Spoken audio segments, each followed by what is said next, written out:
ओ बाली, मैंने सुना है बड़ा घमंड है तुझे अपने बल पर। मैंने सुना है तूने कई छोटे मोटे योद्धाओं को पराजित करके स्वयं को अजय और महावीर मानने लगा है। आज मैं तुझे बल और शक्ति की परिभाषा बताने आया हूं। देख दुष्ट, आज मायावी तेरी क्या दशा करता है। बाहर निकल, बाहर निकल बाली। क्यों, भयभीत हो गया क्या? आजा बाहर। कौन है यह दुष्ट जिसके कारण मुझे कच्ची निद्रा से उठना पड़ा? कोई दुष्ट असुर प्रतीत होता है महाराज। मैं जाकर उसे सदा के लिए शांत करता हूँ, अन्यथा मैं चैन की नींद नहीं सो पाऊंगा। नहीं महाराज,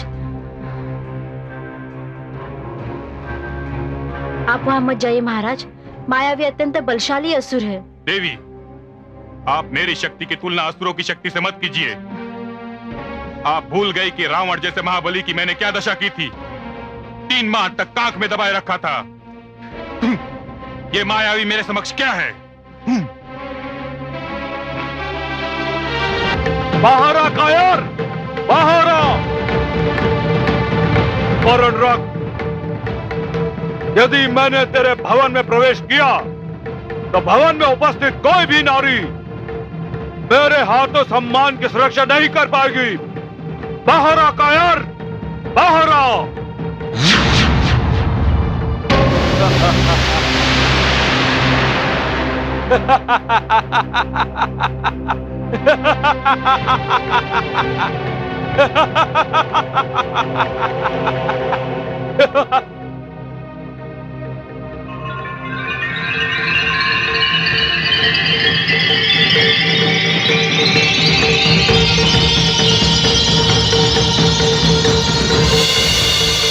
ले आ गया मैं दुष्ट।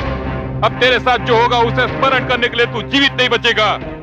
उसे सदा तेरा परिवार स्मरण करेगा। नेत्र खोल और देख, मैं ही तेरी मृत्यु हूं, मैं ही तेरा काल हूं और मैं ही तेरा जीवन का अंतिम क्षण हूं। बचा सकता है तो बचा ले अपने आप को मेरे प्रहार से। आजा।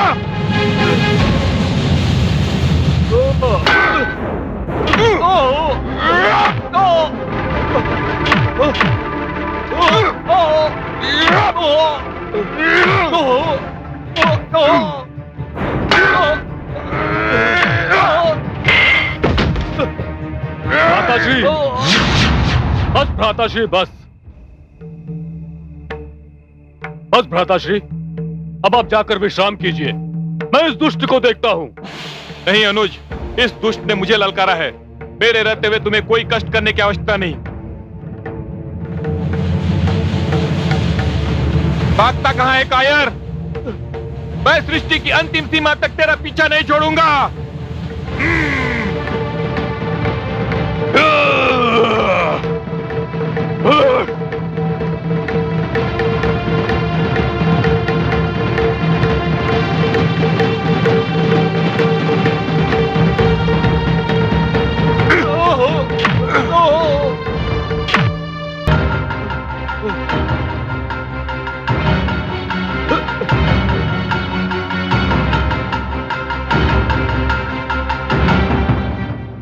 गुफा में घुस गया कायर। जब तक इस दुष्ट का मैं अंत नहीं कर लेता, अन्न जल ग्रहण नहीं करूंगा। मैं गुफा में जाता हूं अनुज, तुम यहीं ठहरो। यदि 15 दिवस पश्चात भी मैं नहीं लौटा तो तुम किष्किंधा लौट जाना और मुझे मृतक समझकर जो भी उचित हो वही करना।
15 दिवस बीत गए। भ्राताश्री मायावी की गुफा से बाहर निकला।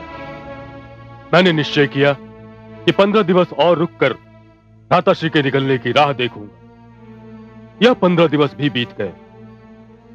मैंने बड़ा रोमांचकारी दृश्य देखा। गुफा से रक्त की धार बहकर बाहर आ रही थी।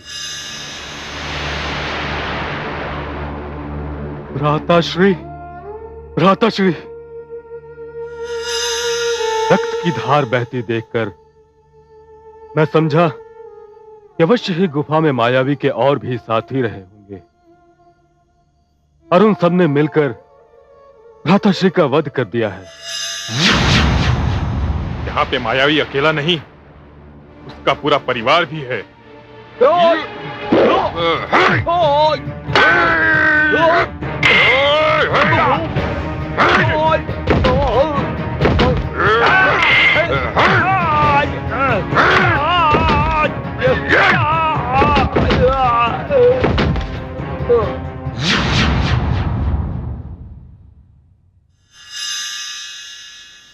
मुझे भय हुआ कि यदि दुष्ट मायावी ने भ्राताश्री को मार दिया है तो अवश्य ही किष्किंधा आएगा और उत्पात मचा देगा। मैंने बहुत भारी पत्थर रखकर गुफा का मुंह बंद कर दिया।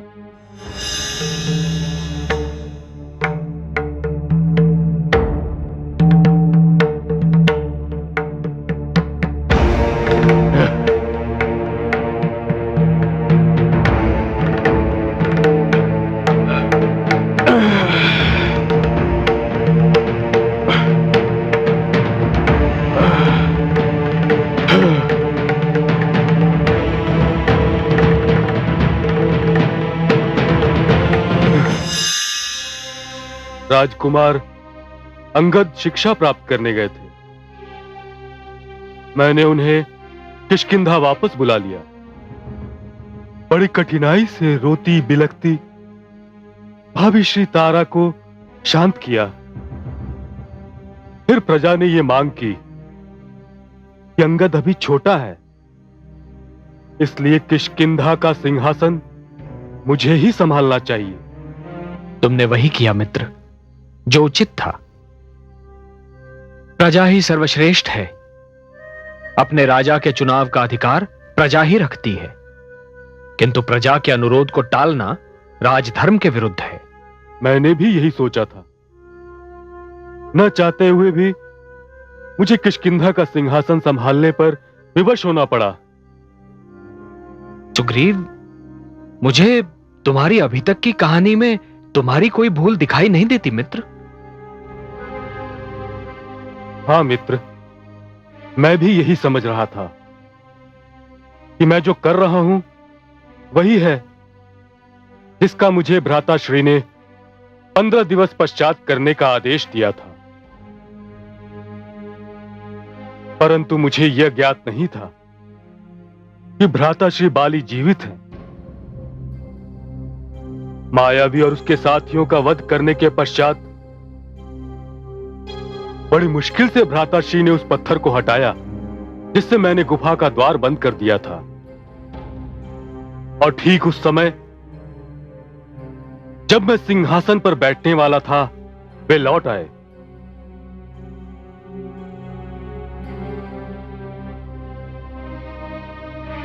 और बिना कुछ पूछे कुछ समझे मुझ पर आक्रमण कर दिया। मैं दुर्बल, न उनसे लड़ सकता था न लड़ना चाहता था। उन्होंने मुझे मार मार कर गिरा दिया और मृतक समझकर भवन में चले गए। मेरे परम मित्र पवनसुत, जामवंत और नल नील मुझे किसी प्रकार उठाकर यहां ले आए और तब से मैं यहीं पड़ा हुआ हूं। सुग्रीव, मैं फिर भी यही समझता हूं कि बाली को क्षमा किया जा सकता है, क्योंकि उसने जो कुछ किया वो क्रोध के आवेश में किया। जिस प्रकार अंधेरे में ठोकर खा जाना संभव है, उसी प्रकार क्रोध के आवेश में अनुचित पग उठाना भी संभव है सुग्रीव। इस सब के उपरांत भी तुम बाली को संतुष्ट कर सकते थे मित्र।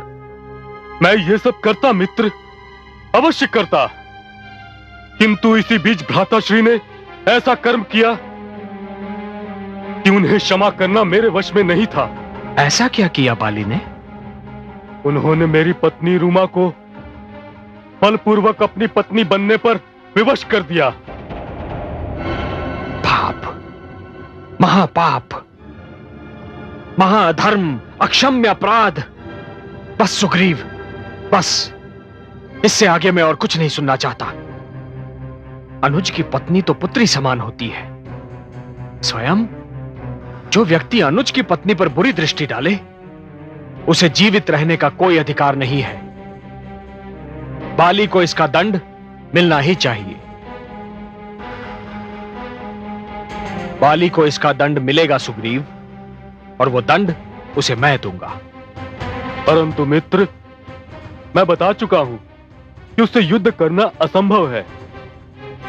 उसे जो वरदान मिला है, उसके कारण कोई भी उसके समक्ष नहीं जा सकता, आप भी नहीं।